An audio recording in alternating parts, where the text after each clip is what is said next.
Dengarkan pendapat-pendapat orang, fayattabi'una ahsanah, maka yang akan diikuti oleh dia hanya yang baik-baik saja. Pendapat boleh banyak, tetapi yang harus kita ikuti adalah pendapat yang al-ahsan. Ma huwa al-ahsan? Al-ahsan laisa bihasan. Baik saja tapi tidak ahsan. Kalau ulul albab, maka dia akan mengikuti pendapat yang ahsan, yaitu qaulun lahu dalil, pendapat yang ada dalilnya. Mantan Muhyiddin datang di acara ceramah Kiai Imad. Mantan Muhyiddin diundang Kiai Imad dan datang. Kita lihat videonya terlebih dahulu dari Mukimat, teman-teman semua. Dengarkan pendapat-pendapat orang, fayattabi'una ahsanah, maka yang akan diikuti oleh dia hanya yang baik-baik saja. Pendapat boleh banyak, tetapi yang harus kita ikuti adalah pendapat yang al-ahsan. Ma huwa al-ahsan? Al-ahsan laisa bihasan. Baik saja tapi tidak ahsan. Kalau ulul albab, maka dia akan mengikuti pendapat yang ahsan, yaitu qaulun lahu dalil, pendapat yang ada dalilnya. Pendapat yang tidak ada dalilnya matruk, harus ditinggal. Ini baru ulul albab, alladzina yastami'una al-qawla fayattabi'una ahsana. Apa saja kita boleh dengar di YouTube, pendapat tentang apa saja, tetapi yang harus kita ikuti hanya satu, yaitu ahsana. Apa itu? Yang lahu dalil, yang ada dalilnya. Anu eueuh dalilan ulah diturutan. Ngerti teh ya? Anu teu aya dalilna diturutan. Sing ora ana dalile, kiai, itu dituruti. Ini adalah orang-orang yang akan tersesat. Orang-orang yang tersesat adalah anak-anak pramuka yang lagi mencari jejak. Ada petunjuk ke kiri, dia ke kanan. Ada petunjuk ke kanan, dia ke kiri. Makanya guru-guru kita ngajarin kitab kuning, itu semua santri harus pegang kitabnya. Untuk apa? Agar dia itu bisa untuk menguji dalilnya. Kalau ngaji orang tua begini, ceramah kan nggak bisa langsung menguji apa betul yang dikatakan oleh penceramah ini. Jangan-jangan yang dikatakannya tidak sesuai dalil. Tapi santri diajarkan kalau dia ngaji, dia harus punya kitabnya. Ketika dia melihat kitabnya, gurunya akan menyesatkan, maka tidak bisa. Karena dia tahu bahwa di kitabnya bukan seperti itu.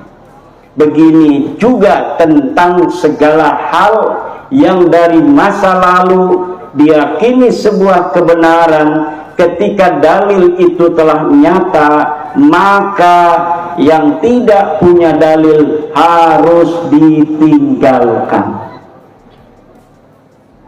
Apa saja? Imam Asy-Syafi'i radhiyallahu anhu mengatakan, idza shahhal hadisu wa huwa madhhabi. Kalau sahih sebuah hadis, maka dia adalah madhabku. Karena bisa jadi Imam Syafi'i yang hidupnya 204 Hijriah, ketika itu ada para sahabat-sahabat Nabi yang berhijrah ke Habasyah, yang berhijrah ke Maroko, yang berhijrah ke Yaman. Kemudian Imam Syafi'i tidak mendapatkan hadis itu karena beliau tinggal di Madinah, kemudian pindah ke Irak, kemudian pindah ke Mesir. Bisa jadi ada hadis-hadis dari sahabat yang didapatkan dari Rasulullah, tetapi Imam Syafi'i belum mendapatkannya. Maka ketika masa Imam Syafi'i masih hidup, Imam Syafi'i wanti-wanti, idza sahhal hadisu fahuwa madhhabi. Kalaulah sahih kalian menemukan sebuah hadis, maka itu adalah madhabku. Makanya murid-murid Imam Asy-Syafi'i, Imam Buaiti, Imam Muzani, cucu-cucu muridnya Imam Nawawi, Imam Rafi'i, Ibnu Hajar, Imam Al-Ghazali, itu kadang-kadang mukhalifun lisyafi'i fi aqwalin liwujudi dalilin mukhalifin li imamihim. Mereka kemudian berbeda dengan imamnya, yaitu Imam Syafi'i, karena menemukan dalil yang berbeda dengan pendapat Imam Syafi'i. Ini yang diajarkan oleh ulama kita. Ini yang diajarkan oleh Imam Al-Ghazali. Lihat Imam Al-Ghazali bagaimana di Ihya beliau berbicara tentang Ma'ul Musta'mal. Lihat Ibnu Hajar, Imam Nawawi, betapa banyak kaul-kaul Ibnu Hajar, Imam Nawawi, Imam Rafi'i yang mukhalifan liqaulil Imam Syafi'i. Tetapi kemudian kita hari ini mutaakhirin menganggap itu adalah tetap pendapat daripada Imam Syafi'i. Kenapa? Karena Imam Ghazali, Imam Ibnu Hajar, Imam Rafi'i, Imam Nawawi bisa untuk mengkaji, mengetahui bahwa ini yang benar dan ini yang kurang benar, itu dari metodologi yang diajarkan oleh Imam Syafi'i. Tapi karena instrumennya pada masa Imam Syafi'i ini belum lengkap, akhirnya yang menemukan instrumennya, hadisnya adalah cucu-cucu muridnya. Begitu pula Imam Ahmad bin Hanbal. Kata Imam Ahmad bin Hanbal, la tuqalidni wa la tuqallid Malikan wa la tuqallid Syafi'iyan wa la tuqallid Sufyan as-Sawri, ta'allam kama ta'allamna. Jangan engkau taklid padaku, jangan engkau taklid pada Imam Malik, jangan engkau taklid pada Imam Syafi'i, jangan engkau taklid pada Sufyan as-Sawri, tetapi ta'allam kama ta'allamna, belajarlah seperti aku belajar, belajarlah seperti kami belajar. Ini ajaran Imam Ahmad bin Hanbal. Maka ketika anak-anak murid daripada Imam Malik balagha darajata Malikin fil fiqhi, maka para murid Imam Malik mendirikan madhab sendiri. Imam Maliknya nggak marah, ya Iparman, senang punya murid pinter. Begitu pula kenal Abu Hasan al-Asy'ari. Abu Hasan al-Asy'ari ini pendiri, peletak dasar ahli sunnah wal jamaah. Dia murid siapa? Dia orang Mu'tazilah, muridnya Imam Al-Jubai yang juga Mu'tazilah. Tapi Imam Al-Jubai ketika mendengar Abu Hasan al-Asy'ari ini berbeda dengan dirinya, beliau ini pun merasa bangga. Imam Al-Jubai dari Mu'tazilah memiliki murid pendiri madhab ahli sunnah wal jamaah Abu Hasan al-Asy'ari. Begitu pula Wasil bin Atha, pendiri Mu'tazilah. Murid siapa dia? Dia murid dari Muhammad al-Hanafiyah, murid dari Syekh Al-Hasan al-Basri. Tetapi kemudian i'tazala 'anil Hasan, beliau beri'tizal dari Hasan al-Basri, artinya berbeda pendapat dengan gurunya. Jadi berbeda pendapat dengan guru dengan berlandaskan dalil. Ini diajarkan di dalam tradisi kesejarahan ulama-ulama guru-guru kita. Imam Hashim Ash'ari berbeda dengan Yai Bisri Sansuri dalam beberapa masalah fikih. Berbeda pula dengan Guru Mansur dari Jembatan 5, sama-sama orang NU. Nggak apa-apa dalam masalah hisab.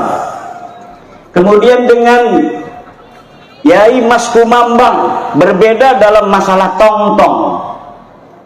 Jadi berbeda itu di dalam tradisi ajaran guru-guru kita, bukan berarti itu su'ul adab. Yang penting di dalamnya itu ada dalil, ada ilmu.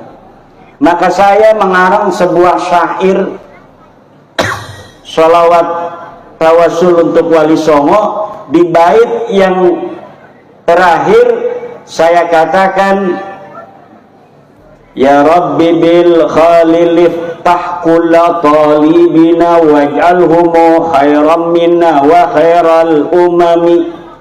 Ya Allah, bil khalili, dengan barokah Syekh Khalil Bangkalan, iftah kulla talibina, buka hati santri-santri kami, waj'alhumu khairan minna, dan jadikan mereka lebih baik dari kami, wa khairal umami, dan sebaik-baiknya manusia. Ini adalah ajaran guru-guru kita.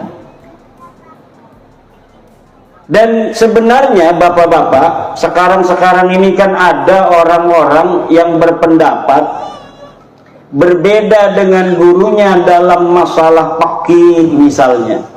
Itu kemudian dianggap dia tidak barokah.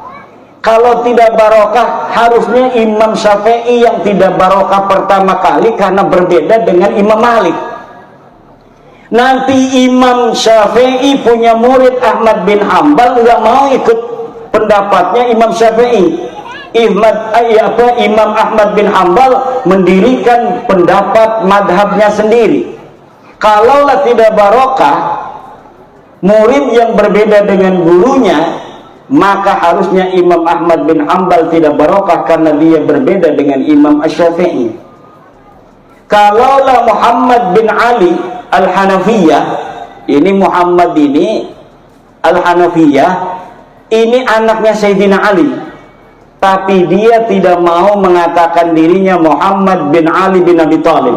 Kenapa? Karena beliau bukan anaknya Siti Fatimah. Takut ketukar dengan Sayyidina Hasan Hussein, disangka beliau anaknya Sayyidatuna Fatimah, maka beliau menggunakan nama Muhammad bin Al-Hanafiyah. Muhammad anak laki-lakinya perempuan dari Bani Hanifah, karena Sayyidina Ali menikah dengan perempuan dari Bani Hanifah. Kemudian lahirnya Muhammad Al-Hanafiyah, ulama besar. Ketua BUMN lagi sekarang. Kenapa ini Muhammad bin Al-Hanafiyah menjadi ulama besar yang menjadi sebagai panutan para imam-imam madhab berikutnya? Karena beliau hatinya begitu suci. Dari nama ini keberkahan luar biasa, karena beliau tidak mau namanya ini ketukar, takut nanti kalau Muhammad bin Ali bin Abi Thalib disangka anaknya Sayyidatuna Fatimah. Maka dari situlah ketawaduan dia, keberkahannya. Ibu bapak hadirin ma'asyiral muslimin rahimakumullah. Ada kiai dari Madura. Ini saya ngomong begini ini karena ada kiai dari Madura namanya Kiai Ja'far. Beliau ini lulusan Mekah. Kiai Ja'far lulusan Mekah, kemudian beliau membaca kitab-kitab saya tentang Nasabah Alawi, Kiai Haris. Dibaca oleh Kiai Ja'far, akhirnya Kiai Ja'far berkesimpulan yang sama, bahwa Ba'lawi ini bukan cucu Nabi. Kemudian dilaporkan ke gurunya, dilaporkan ke gurunya ke Mekah. Setelah dilaporkan ke gurunya ke Mekah, gurunya bikin voice note. Setelah bikin voice note, beliau bikin lagi voice note, bahwa nanti akan saya buktikan sendiri bahwa betul-betul Ba'lawi ini bukan cucu Nabi. Ada lagi Yai Nur di Jawa Tengah, kiai yang murid-muridnya mendukung saya kemudian dimarahin. Murid-muridnya itu ketika membaca kitab, bahwa betul dalam kitab Tahdhibul Ansab 345 Hijriah tidak ada Ba'lawi disebut cucu Nabi. Betul tahun 370 di dalam kitab Muntaqilatut Talibiyah tidak ada Ba'lawi disebut cucu Nabi. Betul di dalam kitab Al-Majdi 490 Hijriah tidak ada Ba'lawi disebut cucu Nabi. Betul di dalam kitab Asy-Syajarah Al-Mubarakah 597 Hijriah bahwa Ba'lawi bukan cucu Nabi. Betul dalam kitab Al-Fakhri 614 Hijriah bahwa Ba'lawi bukan cucu Nabi. Betul dalam kitab Al-Asili 700 Hijriah bahwa Ba'lawi bukan cucu Nabi. Betul dalam kitab As-Sabatul Muson 787 Hijriah bahwa Ba'lawi bukan cucu Nabi. Betul dalam kitab Umdatut Talib Al-Kubra karya Ibnu Inabah 828 Hijriah bahwa Ba'lawi bukan cucu Nabi. Dia selain membaca, dia kemudian memverifikasi di dalam kitab-kitab yang saya sebutkan. Akhirnya sekarang dia meneliti sendiri, dan menurut Kiai Ja'far bahwa Ba'lawi ini memang bukan keturunan Nabi, dan sebenarnya dia keturunan orang Syiah Ismailiyah. Ini kata Kiai Ja'far. Kiai-kiai yang lain juga di Jawa Tengah itu, Yai Nur Khatib, pengurus-pengurus NU, Surya NU, itu pengurus-pengurus PWI di Jawa Tengah yang sekarang ini sudah qat'iyan, sudah betul-betul hakul yakin bahwa Ba'lawi ini bukanlah daripada keturunan baginda Nabi besar Muhammad sallallahu alaihi wasallam. Itu pengurus-pengurus Surya PCNU. Jadi sekarang ini sebenarnya sudah kita tidak usah membicarakan tentang Ba'lawi bukan cucu Nabi apa cucu Nabi, karena ini sudah intasyara bainan nas. Bukunya Yai Nur Khatib sudah saya susun bahasa Indonesia 690 halaman. Di situ lengkap dalil-dalilnya. Saya sampai bosen Kiai Suparman suruh ngomong nasab belulu, karena hampir 3 tahun. Kenapa? Sebenarnya masyarakat ini sudah pada yakin Ba'lawi ini bukan cucu Nabi. Sudah pada yakin semua. Kok masih ada yang bela? Nah, yang bela itu tinggal nunggu kecewa sedikit. Kecewa sedikit aja motornya dipinjam kemudian dijual, baru dia yakin ini betul kamu bukan cucu Nabi. Kalau misalnya dia minjem motor, motornya nggak dikembalin. Kemarin ada juga itu di mana itu di Madura, Habib nyolong motor, pakai sarung lagi nyolong motornya. Nah, itu kata orang-orang yang membela, Kiai, bukankah keturunan Nabi itu tidak maksum? Betul tidak maksum. Kalau misalnya tidak maksum, berarti nggak usah ngomong-ngomong masalah akhlak, masalah kelakuan dari orang yang mengaku keturunan Nabi. Karena memang yang namanya manusia itu bisa berbuat dosa, betul. Tapi kalau keturunan kiai saja banyaknya jadi kiai, masa iya keturunan Nabi akhlaknya sama sekali tidak mencontoh Nabi, bahkan 180 derajat berbeda dengan baginda Nabi besar Muhammad sallallahu alaihi wasallam. Nabi ngomong jangan nyuri, nyuri. Nabi ngomong jangan mabok, mabok. Nabi ngomong jangan zina, zina. Nabi ngomong jangan memakan harta orang dengan batil, dia colong HP orang, dia colong laptop orang. Teman saya ini kiai di pondok pesantren di Tangerang, dia kalau ada tamu, kan orang namanya kiai ada tamu itu dihormati. Kebetulan di mejanya ini ada laptop sama HP. Ini si Kabib ini masuk, ya so ngomong begana begini, minta duit. Masuk ke kamar kan mau ngambil duit.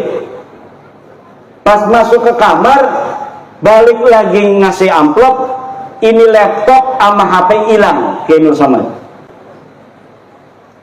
Wah, HP saya sama laptop kemana? Enggak ada, dari tadi enggak ada laptop sama HP. Wah, saya naruh di sini katanya. Nah, untung dia rumahnya pakai CCTV. Akhirnya dia masuk ke ruang CCTV, dia lihat, ya bener dia orangnya yang nyuri itu HP dengan laptop. Ini yang terjadi. Ini sebelum bab nasab ini ya ini. Alhamdulillah setelah bab nasab ini menyebar ke seantero Nusantara, orang-orang yang dari Balawi yang dawir-dawir begini ini sudah tidak mendapat tempat. Sekarang siapa kiai-kiai kita sudah paham, dia nakut-nakutin dengan kualat, nggak takut sekarang kiainya, karena dia memang lebih mulia. Lah orang berilmu itu kemuliaannya nas, Kiai Suparman, jangan takut. Orang berilmu itu kemuliaannya dinas oleh Al-Quran, dinas oleh Al-Hadis. Sedang keturunan Nabi tidak ada nas Al-Qurannya, tidak ada nas hadisnya. Ini walaupun yang sahih, apalagi yang palsu kayak Balawi. Yang sahih saja, keturunan Nabi yang sahih, kewajiban mencintainya itu tidak dinas dalam Al-Quran, tidak dinas dalam Al-Hadis, adanya dalam qaul ulama seperti Sayyidi Syekh Abdul Wahab Asy'arani di dalam kitab-kitab tasawufnya. Tapi kalau kita cari dalilnya, di mana iya Syekh Abdul Wahab Asy'arani istidlalnya, ayatnya mana, hadisnya mana, tidak ada mustanadnya, tidak ada sandarannya. Tapi kalau ulama, kemuliaan ulama dinas oleh Al-Quran. Yarfa'illahu alladhina amanu minkum walladhina utul ilma darajat. Syahidallahu annahu la ilaha illa huwa wal malaikatu wa ulul ilmi. Itu dinas oleh Al-Quran kemuliaan daripada orang berilmu. Maka orang berilmu takut kewalat sama kabib, ilmunya, kitabnya diborongin aja ke tukang loak.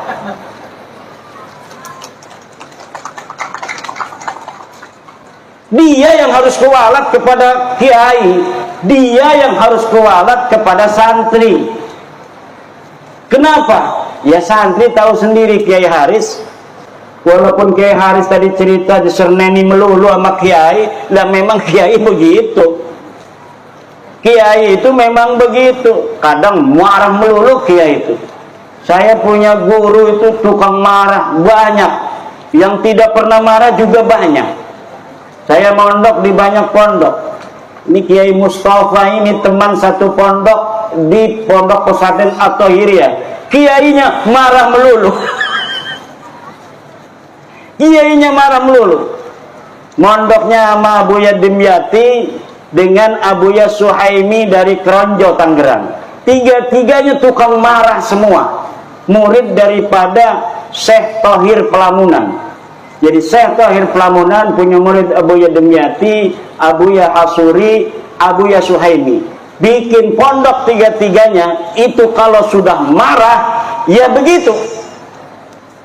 Tapi dimarahin kiai barokah. Alhamdulillah, saya pernah di setan-setan di babi-babi itu di pondok sama Abayai Hasuri, barokah setan. Barokah, alhamdulillah. Ya salah kita orang dimarahin itu karena beliau ingin kita belajar yang benar, ingin kita khairan minhu, lebih baik dari beliau. Setiap guru menginginkan santrinya lebih baik daripada gurunya. Itu ciri-ciri daripada keikhlasan. Maka saya aneh itu kepada kiai yang ketika santrinya membaca kitab-kitab nasab, kemudian menyimpulkan Ba'lawi bukan cucu Nabi, dia malah marah. Katanya siapa saja yang membatalkan Ba'lawi ikut kepada Imaduddin Usman dari Banten, maka tidak barokah. Waduh, ini apa namanya, ini bukan ajaran dari para ulama. Ajaran ulama itu ajaran ulul albab. Ulul albab itu Yai Haris. Kalau Yai Haris aman, kiainya sama, kiainya luar biasa sampai datang kemari. Ulul albab itu alladzina yastami'una al-qawla fayattabi'una ahsana. Orang-orang yang mendengarkan pendapat boleh banyak, tapi yang diikuti hanya yang terbaik. Apa yang terbaik? Lahu dalil, pendapat yang ada dalilnya. Coba Yai Haris, ini mantan Muhyiddin se-Lampung Tengah, ini presidennya Yai Haris. Sekarang Yai Haris ketika sudah merdeka, tadinya abdun ini. Orang kalau masih percaya kepada Ba'lawi cucu Nabi, jiwanya akan merana. Sekarang ini yang ikut-ikut masih Mukibbin, itu jiwanya merana. Dia manusia, tapi sepertinya dia tidak merdeka seperti manusia lainnya. Dibayang-bayangi oleh doktrin-doktrin yang tidak sesuai dengan ajaran Islam.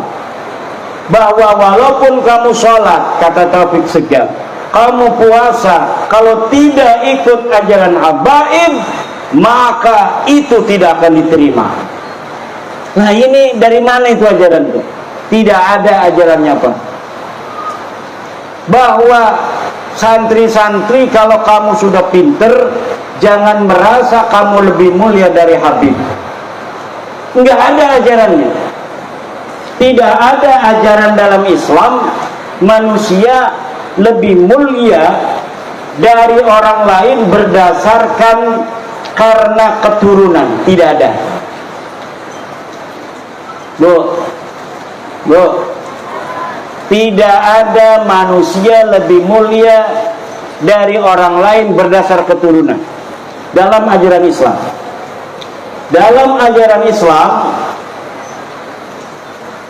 inna akramakum indallahi atqakum.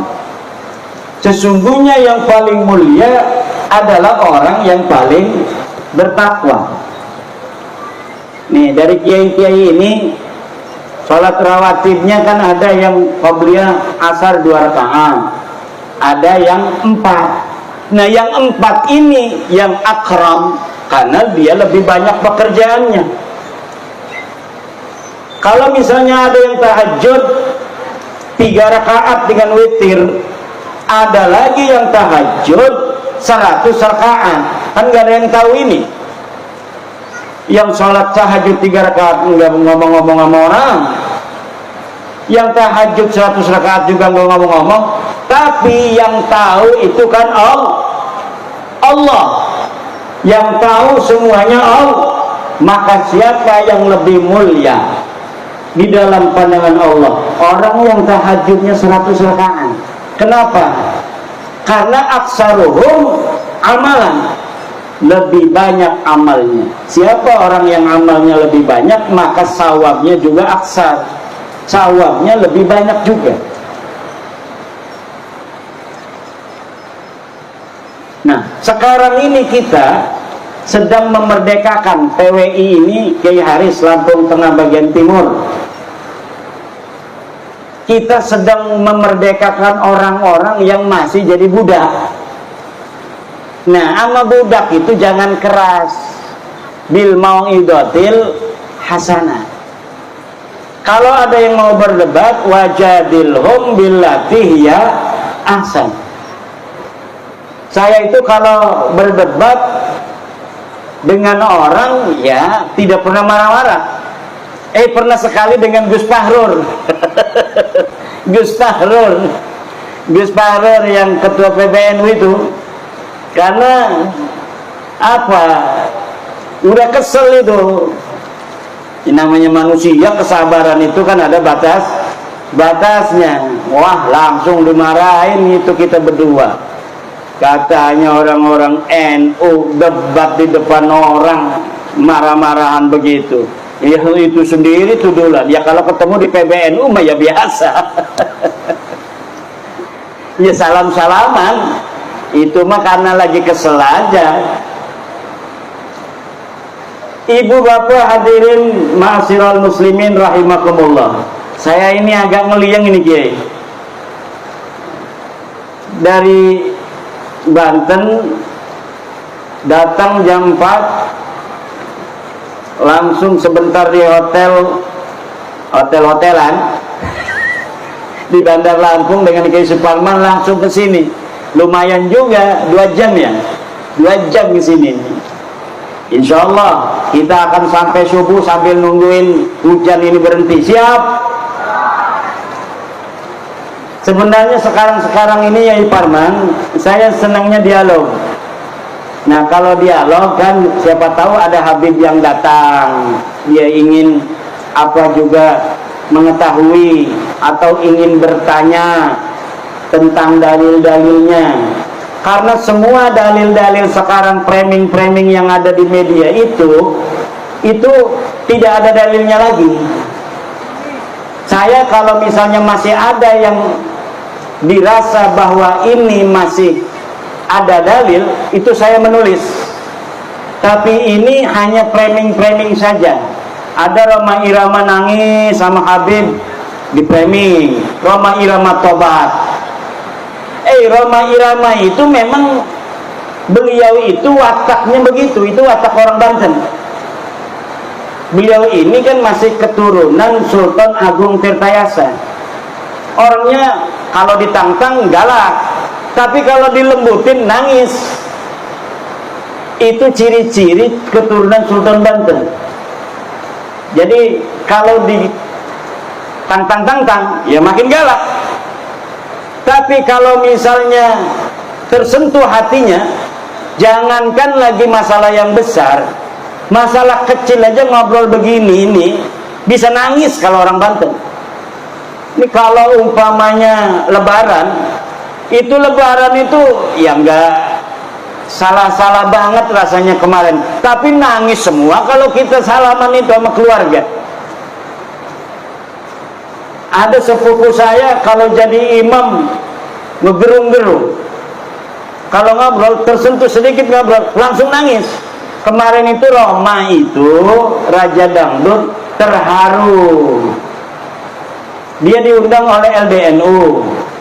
Dia tidak tahu kalau ada Habib di situ. Diundang oleh LDNU untuk memberikan kisah bagaimana dakwah beliau dengan musik. Nggak tahu kalau ada Habib. Nah ternyata Habibnya nggak marah.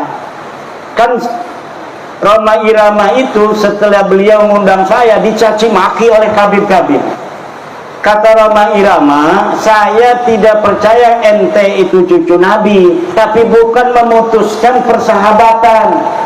Kita tetap sahabat.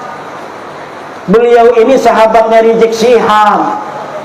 Beliau ini sahabatnya para kabir-kabir.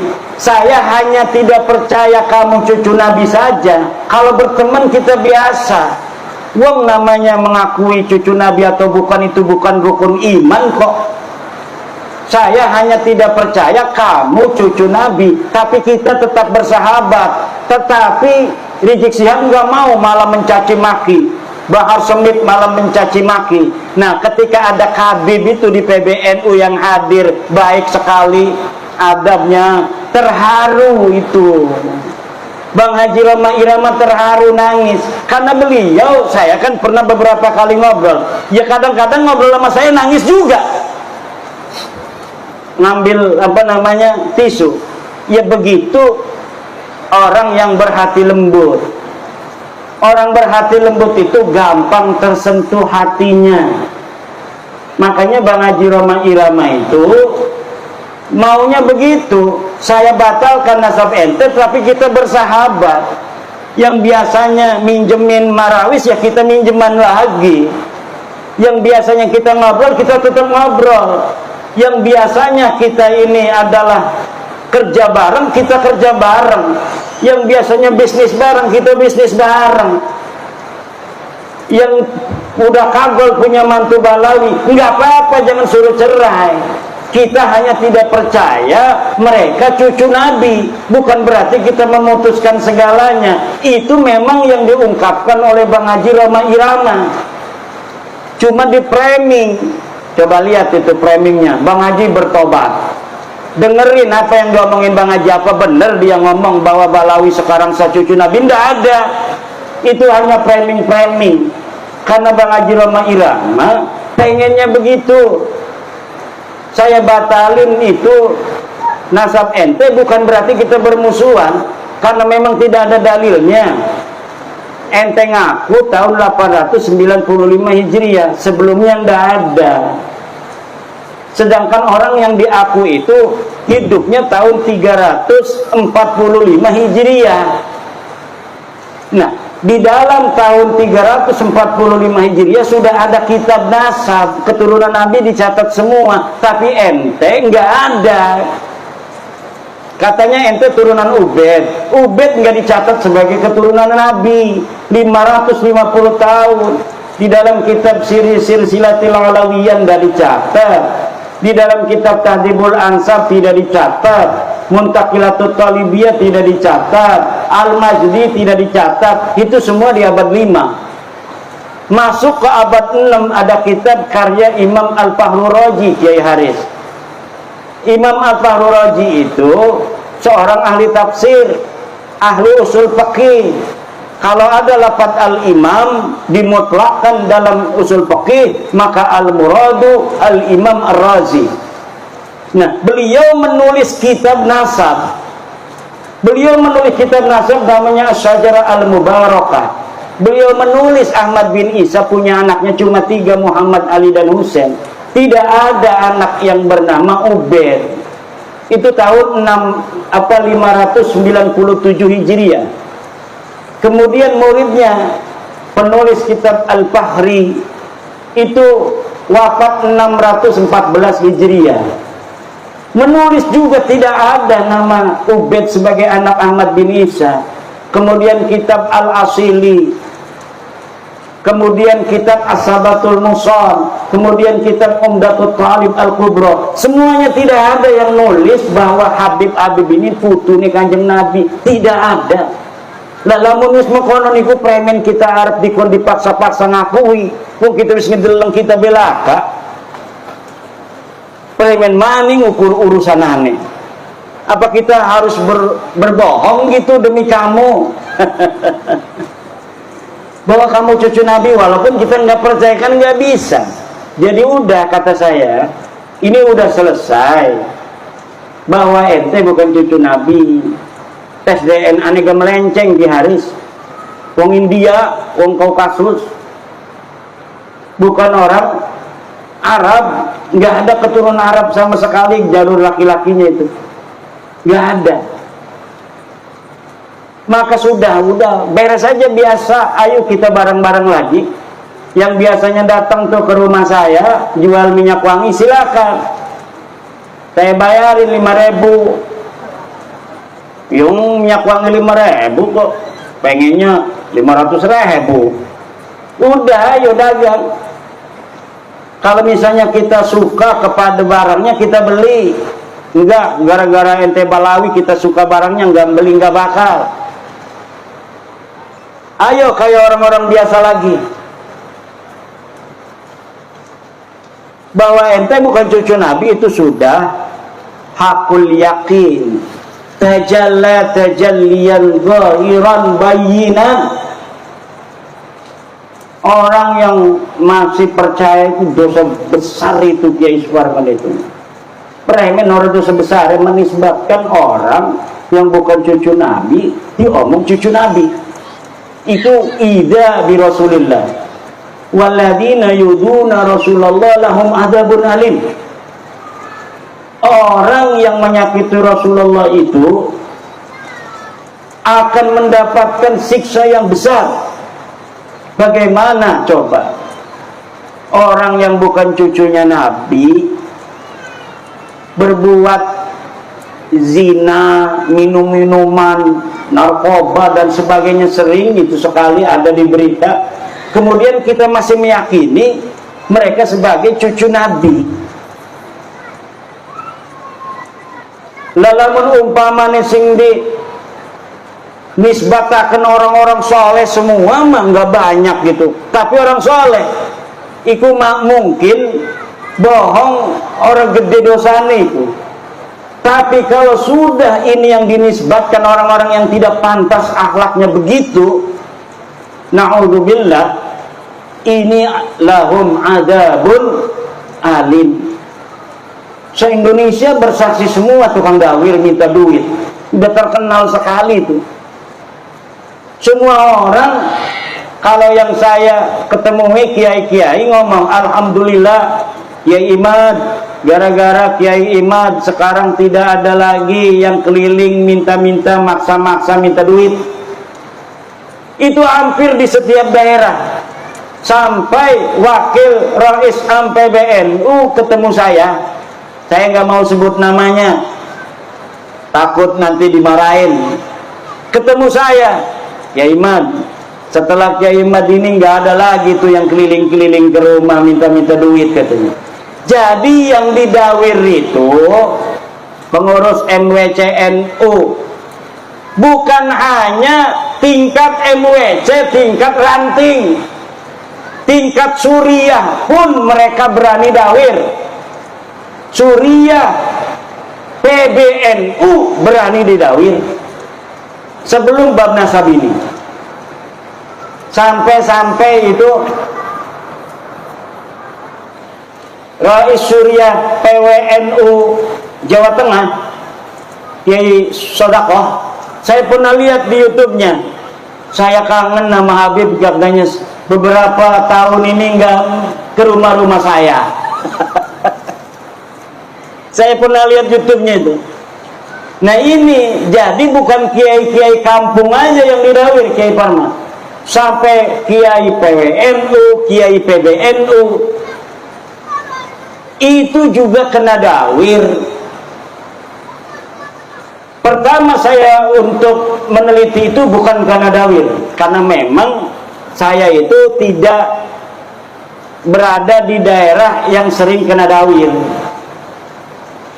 Di daerah saya itu memang tidak kayak di daerah lain. Habib ada, ke rumah saya juga ada, tapi nggak berani maksa gitu. Nah kalau saya dapat cerita di Banyumas, di Kebumen, itu maksa. Makanya kiai-kiai cerita.